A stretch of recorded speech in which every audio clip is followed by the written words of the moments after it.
ये उस वक्त की बात है जब मैं 6वीं क्लास में पढ़ती थी। भला इतनी उम्र में बच्चों को किस बात का होश होता है। जब मेरे भाई बहन सो जाते थे तो रात को अंकल मुझे उठाकर अपने साथ अपनी चारपाई पर ले जाते थे। मुझे ये बात समझ नहीं आती थी कि वो ऐसा क्यों करते हैं। मैं उस वक्त गहरी नींद में डूबी हुई होती थी। अगर मैं कभी जाग भी जाती थी तो वो मुझे चॉकलेट देकर फिर से सुला देते थे और कहते थे कि ये सब हमारे बीच की बातें हैं, तुम किसी और को मत बताना। अगर वो ना भी कहते तब भी मैं किसी को क्या ही बताती, क्योंकि मुझे खुद समझ नहीं आता था कि मेरे साथ क्या हो रहा है। वक्त गुजरता गया और वो रोज ही मेरे साथ। हेलो दोस्तों, आज की इस रोमांचक कहानी में आप सभी का स्वागत है। ये मेरे होश संभालने से पहले की बात है। तब मेरी उम्र मुश्किल से 10 साल थी।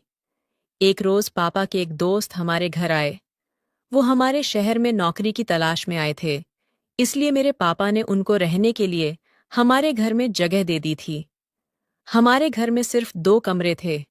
एक कमरा वो था जिसमें मम्मी पापा सोते थे और दूसरे कमरे में मैं और मेरे भाई बहन सोते थे। वो मेरे पापा के बचपन के दोस्त थे, लेकिन मेरे पापा उन्हें अपने भाई का दर्जा देते थे। अंकल का नाम दानिश था। जब मेरी अम्मी ने पापा से दानिश अंकल के बारे में पूछा तो पापा ने बताया कि यह मेरे बचपन के दिनों का दोस्त है। इन दिनों ये बड़ी मुश्किल से गुजर रहा है। इसके पास कोई नौकरी भी नहीं है। ये हमारे शहर में नौकरी की तलाश के लिए ही आया है। हमारी दोस्ती भाइयों जैसी है। जब इसने अपनी मुश्किलों के बारे में बताया तो मैं इसे इनकार नहीं कर पाया। अम्मी ने कहा, ये तो आपने अच्छा किया, लेकिन ये सोएंगे कहाँ? हमारे पास तो इतनी जगह भी नहीं है। पापा ने कहा, ये भी बच्चों वाले कमरे में ही सो जाएगा। अभी सर्दियां चल रही हैं, वरना मैं उसके सोने का इंतजाम छत पर ही कर देता। ये बात सुनकर अम्मी खामोश हो गईं, क्योंकि वो पापा से ज्यादा बहस नहीं करना चाहती थीं।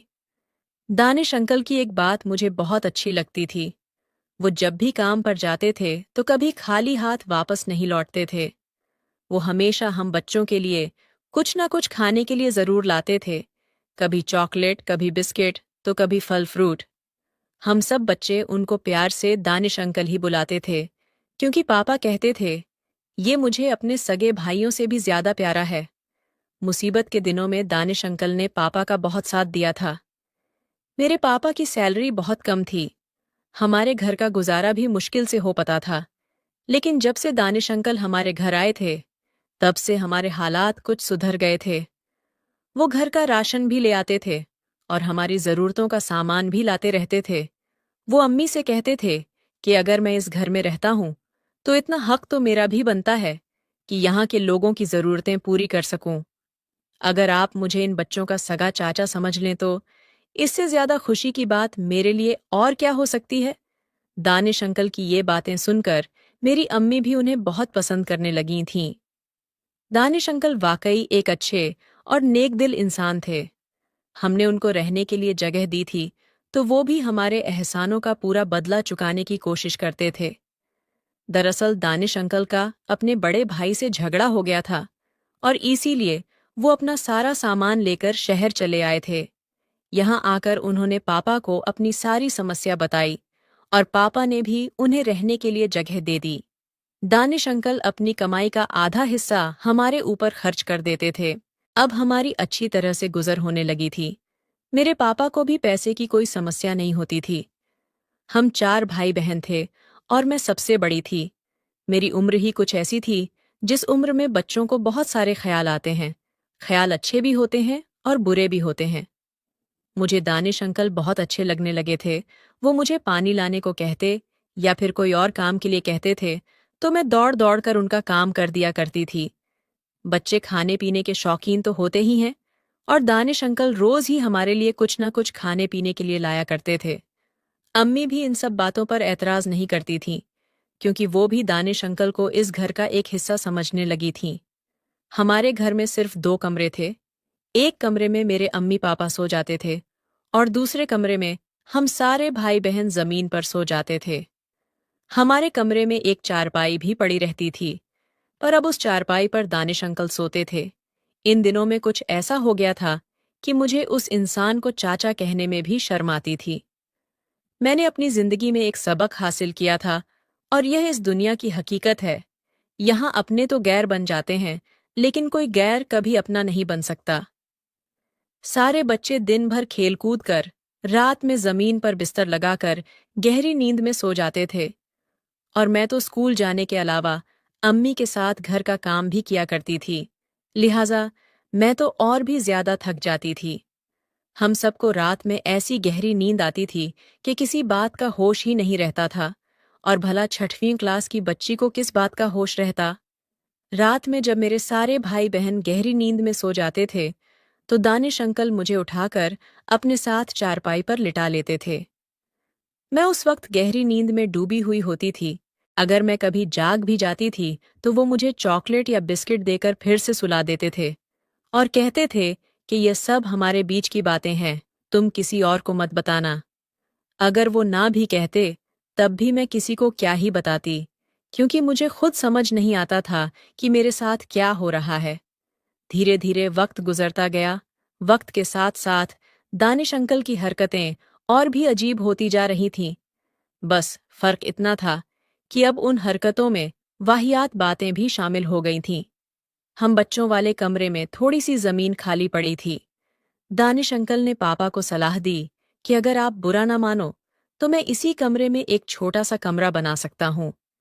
मैं ऐसे बहुत लोगों को जानता हूँ जो कम पैसे में यह सारा काम कर देंगे, और मेहनत मजदूरी मैं खुद कर लूंगा। मैं अपने मालिक से कहकर खिड़कियां दरवाजे भी बहुत कम पैसों में बनवा दूंगा। पापा को दानिश अंकल की बात बहुत अच्छी लगी। वैसे भी हमारे घर में एक और कमरे की सख्त जरूरत थी, और जब पापा को लगा कि यह काम सस्ते में हो जाएगा, तो वो भी खुशी खुशी दानिश अंकल की बात मान गए। कुछ ही दिनों में वह छोटा सा कमरा बनकर तैयार हो गया। पापा ने वो कमरा दानिश अंकल को दे दिया, ताकि हम सारे बच्चे सुकून से अलग रहकर अपनी पढ़ाई कर सके, और दानिश अंकल को भी अपना एक कमरा मिल सके। अब हम सारे अपने कमरे में सोते थे, और दानिश अंकल अपने कमरे में सोते थे। पर जब मेरे भाई बहन सो जाते थे, तो वह इंसान चुपके से हमारे कमरे में आ जाता था। मैं जैसे जैसे बड़ी होती जा रही थी, मुझे सब समझ आने लगा था। मैं उनसे कहती थी, अंकल, आप इतनी रात को हमारे कमरे में मत आया करो, वरना मैं पापा को बता दूंगी। इस बात पर दानिश अंकल कहते थे, क्या तेरा पापा तेरी बात पर भरोसा करेगा? शायद नहीं, वो मेरी बात पर भरोसा करेगा, क्योंकि मैं उसे अपनी आधी सैलरी देता हूँ।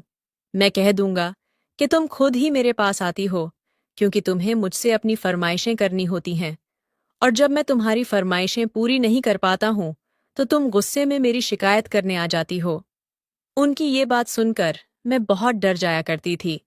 उन्होंने मुझे बचपन से ही बहुत डरा के रखा था, और मैं अपनी अम्मी पापा से भी कुछ नहीं कह पाती थी, क्योंकि मुझे पता था कि वो दोनों दानिश अंकल पर ज्यादा भरोसा करेंगे। मैं सब कुछ सहती जा रही थी, और वो इंसान अपनी गलत हरकतों से बाज नहीं आ रहा था। दूसरी तरफ मेरे पापा दानिश अंकल के लिए फिक्रमंद होते थे कि कब तक दानिश कुंवारा रहेगा। अब हमें इसकी शादी करवा देनी चाहिए, ताकि इसका भी घर बस जाए। पापा के कहने पर अम्मी ने दानिश अंकल के लिए लड़की देखना शुरू कर दिया था। काफी मुश्किलों के बाद अम्मी ने दानिश अंकल के लिए एक लड़की ढूंढ दी थी, और कुछ दिनों बाद उन दोनों का निकाह भी करा दिया गया। निकाह के कुछ दिनों बाद तक तो दानिश अंकल अपनी बीवी में खोए रहे, पर फिर उन्होंने अपनी पुरानी हरकतें शुरू कर दीं। जब उसकी बीवी अपने मायके चली जाती थी, तो वह फिर से मेरे कमरे में घुस आता था। मैं किसी से कुछ कह भी नहीं पाती थी, और दिल ही दिल में जलती रहती थी। मैं इस बात से भी डरती थी कि अगर पापा को कुछ पता चल गया, तो वह न जाने मेरे साथ क्या करेंगे, और न ही मुझ में इतनी हिम्मत थी कि मैं अपनी अम्मी को कुछ बता पाती। दानिश अंकल अक्सर मुझे धमकियां देकर चुप कराते रहते थे। मैं पूरी तरह से उनके दबाव में आ जाती थी। एक दिन दानिश अंकल ने मेरे पापा से कहा, मैं अलग से एक दुकान करना चाहता हूँ, ताकि कुछ पैसे इकट्ठा कर सकूं और अपना घर ले सकूं। कुछ दिनों बाद दानिश अंकल ने पापा की मदद से एक दुकान खोल ली। कुछ ही महीनों में दुकान का सारा माल खत्म करके उसने एक नया घर ले लिया, और अपने नए घर में शिफ्ट हो गया। वो तो चला गया था, लेकिन अपने साथ मेरी इज्जत भी ले गया था। मैं दिन भर इस बारे में सोचती रहती थी कि किस तरह उसने मेरी जिंदगी बर्बाद करके रख दी। मेरी हालत इतनी खराब हो गई थी कि अब मेरी सहेलियां भी मेरा मजाक उड़ाने लगी थीं। उनको लगता था कि मैं किसी के प्यार में पड़ गई हूं और दिन भर उसी के ख्यालों में खोई रहती हूं।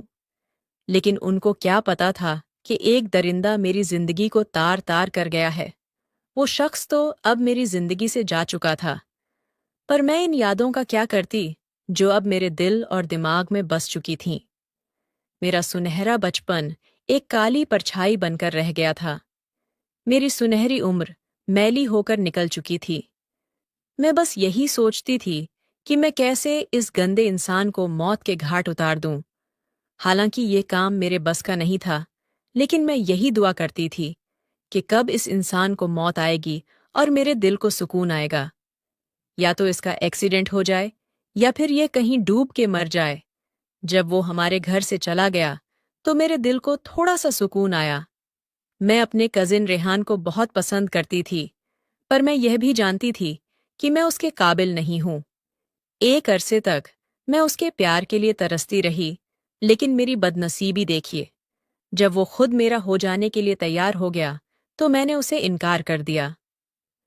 हमारे बीच मोहब्बत का कोई चक्कर नहीं था, लेकिन रेहान मुझे पसंद करने लगा था, इसलिए उसके परिवार वालों ने मेरे पापा से बात की थी।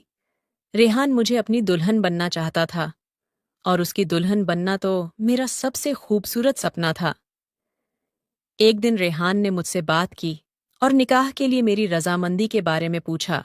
वो बोला, अगर तुम मुझे पसंद करती हो तो इस निकाह के लिए हाँ करना, नहीं तो कोई जबरदस्ती नहीं है। लेकिन एक बात मुझे सच सच बताना, क्योंकि मैं झूठ बर्दाश्त नहीं कर पाता हूं। अगर तुम्हारा पास्ट में किसी से संबंध रहा हो तो मुझे सच बता देना। रेहान की यह बात सुनकर मेरे सारे सपने चकनाचूर हो गए थे, क्योंकि मैं अपनी जिंदगी की बेशकीमती चीज खो चुकी थी, पर मैं उसको सच भी नहीं बता सकती थी। इसलिए मुझे अपने दिल पर पत्थर रखकर यही कहना पड़ा कि रेहान, तुम एक अच्छे इंसान हो, पर मेरा ख्याल छोड़ दो। मैंने कभी तुम्हें निकाह के नजरिए से नहीं देखा। मैं तुमसे निकाह नहीं करना चाहती, क्योंकि मुझे किसी और से प्यार है और यही मेरी सच्चाई है। मेरी बात सुनकर रेहान बहुत मायूस हो गया था, मगर मैं उसको नहीं बता सकती थी कि बचपन में मेरे साथ किस तरह का जुल्म हुआ है। मैंने रेहान के अलावा आज तक कभी किसी से प्यार नहीं किया था, पर यह सच्चाई मैं रेहान को नहीं बता सकती थी। आपको मेरी इस कहानी से यही सीख मिलेगी कि कभी किसी पराये मर्द को अपने घर में ना लाएं, क्योंकि बाहर का कोई भी मर्द आपकी बहन बेटियों को गलत नजर से ही देखेगा।